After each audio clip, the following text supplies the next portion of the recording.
कुठे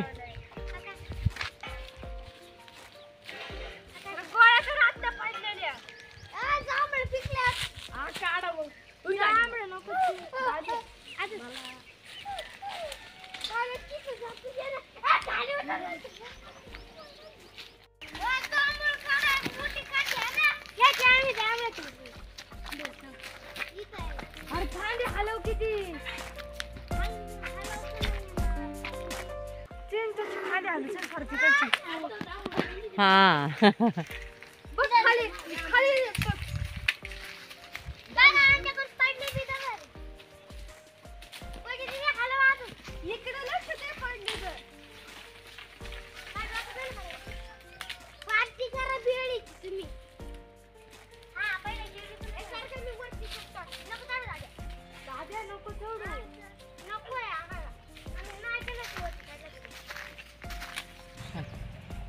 गमले टाक इकडे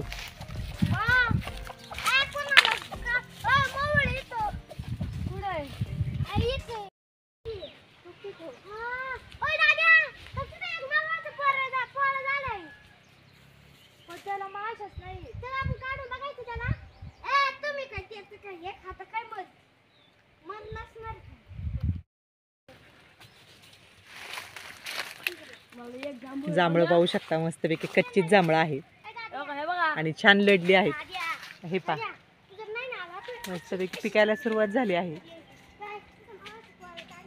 आणि मुलं चिंचा काढण्यासाठी जांभळं बघण्यासाठी तयार आहेत बघा उन्हाळ्यातली मज्जा घेत आहेत झोका देखील बांधलेला आहे साडीचा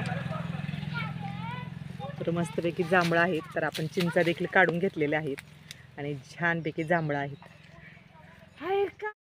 तर आज आपल्याला करायचे आहे ते म्हणजे चिंचगोळी तर मस्तपैकी लहानपणीच्या आठवणीमधली शाळेच्या बाहेर मिळणारी जी चिंचगोळी असते ती आज बनवणार आहोत पाहू शकता मुलांनी छानपैकी ते चिंचा काढलेली आहेत आणि जांभळं देखील वरच्या साईडला पिकलेली होती ते देखील काढलेली आहेत आणि आता आम्ही एवढ्या चिंचा घेऊन आलेलो आहोत आता त्या छानपैकी सोलून घेणार आहोत त्यातल्या खराब ज्या आहेत ते टाकून चांगल्या ज्या आहेत त्या काढून चिंचोके काढून घेणार आहोत आणि मस्तपैकी आपल्याला चिंचगोळी करायची आहे तर चला तयारी करूया तर पाहू शकता एवढ्या चिंचा आणलेल्या आहेत आणि त्यातल्या काही खराब देखील आहेत तर मस्तपैकी आता वरच्या शिरा ज्या आहेत त्या शिरा आपण काढून घेत आहोत आणि पाहू शकता मस्तपैकी अशी गोड चिंच आहे पण कलर पण पाहू शकता कलर देखील सुंदर आहे चिंचोके आहेत ते आपण काढून घेऊया पाहू शकता बरोबर ती चिंचोक्यावरती सुरी लावायची आहे आणि अशी चिंचोका बरोबर निघतो त्यातला तर सगळ्या शिरा आपण काढून घेतलेल्या आहेत पाहू शकता ह्या शिरा आपण काढून घेतलेल्या आहेत तर पाहू शकता मस्तपैकी आपण चिंच सोलून घेतलेली आहे छानपैकी शिरा काढून घेतलेले आहेत आणि चिंचोके देखील काढून घेतलेले आहेत तर पाहू शकता मस्तपैकी चिंचोके या ग्लासमध्ये ठेवले आहेत ते देखील आपण भाजून खाणार आहोत छानपैकी मस्तपैकी लहानपणीची आठवण पाहू शकता मस्तपैकी चिंचोके देखील व्यवस्थित निघालेले आहेत आणि छानपैकी आपली चिंच आहे तर मस्तपैकी आपल्याला चिंचगोळी करायची आहे आता आपण ही चिंच 15 ते 20 मिनिटं झाली भिजत ठेवली होती पाहू शकता मस्तपैकी भिजली आहे ती मिक्सरच्या भांड्यामध्ये आपण छानपैकी वाटण करून घेऊया बारीक पेस्ट करून घ्यायची आहे म्हणजे ती आपल्याला गाळणीच्या साहाय्याने छानपैकी गाळता येईल अशा पद्धतीमध्ये आपण छानपैकी ही मिक्सरला फिरून घेणार आहोत तर पाहू शकता मस्तपैकी चिंच आपण वाटण करून घेतलेली आहे छानपैकी बारीक पेस्ट केलेली आहे आणि एका पुरणाच्या चाळणीने आपण ही छानपैकी गाळून घेणार आहोत तर एका चमच्याच्या साहाय्याने आपण छानपैकी प्रेस करून घ्यायचं आहे म्हणजे बारीक पेस्ट आपल्याला मिळेल तर पाहू शकता मस्तपैकी बारीक पेस्ट अशी तयार झालेली आहे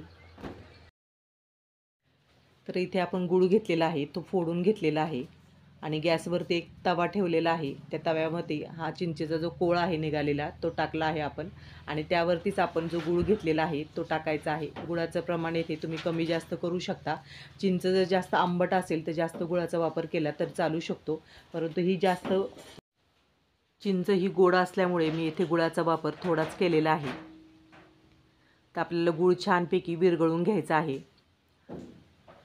तर मंद गॅसवरतीच हा गूळ छानपैकी विरघळला जाईल गॅस हा मोठा करायचा नाही आहे मंद गॅसवरतीच विरघळून घ्यायचा आहे तर मस्तपैकी चिंचेचा कोळ आणि गूळ हे मिश्रण छानपैकी आपल्याला परतून घ्यायचं आहे.